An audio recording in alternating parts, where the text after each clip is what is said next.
Hello, welcome back. Time once again for business news, and for that I'm joined on set by Catherine Nicholson. Hello there, Catherine. Hello. So, for our viewers who may be addicted to their smartphones, yet more opportunity to spend more time on them. Yeah, doing this just all day, thanks to Facebook, who are bringing out their own new way to take up all your time. This isn't an app. People used to Facebook apps, that kind of thing. And it's not a Facebook phone, which some people had been expecting Facebook to announce. They've decided to go for what they're calling a wrapper, which is a kind of software that integrates into Android phones initially. It'll be out next month on Android. And it means that everything that you do on your phone will go through Facebook, which is all a bit unusual, very new. Kyle G. Brown, therefore, has been looking into it for us, and he is explaining more for you. The ever-evolving Facebook has fashioned a new way for Android phone users to use their devices. Founder Mark Zuckerberg wants users to exchange the world of apps for an entirely Facebook interface. And why do we need to go into all those apps in the first place in order to see what's going on with the people we care about? That's because today, our phones are designed around apps and not people. So we want to flip that around. In 2012, nearly 70% of members used mobile devices to access Facebook, and just under 1/6 of its roughly 1 billion users accessed the service solely on a mobile device. One of the company's chief worries when it went public last year was its ability to generate revenue, particularly in mobile advertising. Now, investors are optimistic. Facebook began showing mobile ads in 2012 and earned just under $400 million in U.S. mobile advertising revenue. Research firm eMarketer said Wednesday that it expects Facebook to take in 2.5 times that amount this year, almost $1 billion. I think this is a really big deal for Facebook. We've actually seen Facebook call themselves a mobile company recently. And if you look at the analytics, more than half of their users are accessing Facebook through mobile. So now that they have what will essentially be a native branch of the Android operating system that they control and build upon, this is the future of Facebook. The new software, which takes users straight to Facebook as they turn on their phone, will be available for download in the US starting April 12th and in Europe in the coming months. Okay, Kat, to Japan now. Investors have had 24 hours to digest some big monetary policy decisions made by the central bank. What's the market reaction to them? Well, it's been very, very positive across the board. Yesterday, after the Bank of Japan made its announcement of aggressive stimulus measures, it's basically big quantitative easing. They're going to double the amount of money in circulation over the next couple of years, and the markets immediately responded very well. That has been continuing on today on the markets. We'll give you a bit more of a market breakdown in a minute, but first we've got Gavin Blair from Tokyo, our correspondent there. I asked him earlier if this is a sign that investors in Japan really do believe that this is finally the measure that will start to turn around Japan's economy. This has driven the Nikkei stock index to its highest level since August 2008, just before the global financial crisis, and also the yen down to 97 against the dollar, which is also a multi-year low. And this, of course, helps Japanese exporters by making their goods cheaper overseas. And this quantitative easing, the weakening of the yen, and the increased government spending are really the three pillars of what's been dubbed Abenomics after Prime Minister Shinzo Abe, who took office in December last year. Now, for now, this 40% rally in stocks, which has gone underway since he took power, and the weakening of the yen are something of a leap of faith on expectations for the results of this really unprecedented $1.4 trillion program of quantitative easing.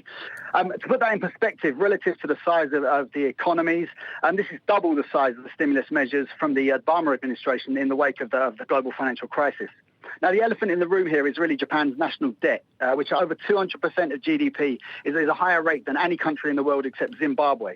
And the danger is if inflation, which the government is targeting, went much above its 2% level, this could push up the interest rates on that debt. And those rates are now at historic lows, but it will only really take a small rise for them to go to a level that would make it impossible for the government to service its debt.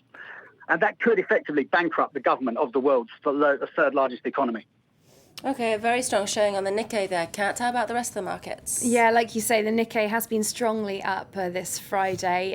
As you can see, the only one in positive territory, as of our big three there in Asia. Nikkei has fallen back a little, but still very strong gains on the day. The Hang Seng in Hong Kong is responding to poor jobs data in the United States there, and the Kospi in South Korea under pressure from worries about what's happening in North Korea. We can briefly look at what happened on the US markets last night. You can see a positive close across the board, but we have had quite a mixed picture over the last couple of weeks in the US, so not sure how much we can take from that. All right, so to the UK now, and there's fresh fallout from the 2008 banking crisis and new reports. Yes, this is by lawmakers in the United Kingdom, a parliamentary commission. They've put out a report called An Accident Waiting to Happen, which obviously gives an indication that it's not a very positive report. They've put 3 former bosses at HBOS Banking Group in the firing line. We can see them there on the front cover of today's Independent newspaper. It's the former chairman and 2 former CEOs. The bank collapse. This had a huge effect on the UK's financial sector, which is one of its most important industries. The report says that even if HBOS hadn't, even if there hadn't been the rest of the global financial crisis going on at the same time, HBOS still probably would have gone under because they're blaming colossal failure by these managers. So we can see it's making the front page of The Guardian as well. These parliamentary commission are saying that these 3 should never work in finance again because of the failure of their management. Okay, Carol, some news in brief now, and today is the final day for any potential buyers to put in their bids to save Virgin Megastores in France.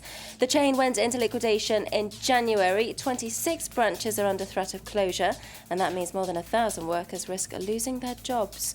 For the time being, the flagship store on the Champs-Élysées has attracted some interest, but analysts are uncertain that any buyer will want to take on the entire business as it stands.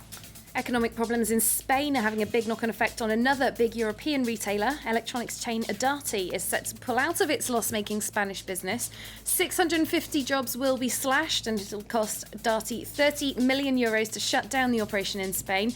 Since they took it on in 2007, the company's business there has made a loss of around €119 million. And a big boardroom shakeup is on the cards for Hewlett-Packard. The computer company's chairman, Raymond Lane, is among the big names who'll step down. In a vote last month, only 58% of stockholders opted to keep him on in his job.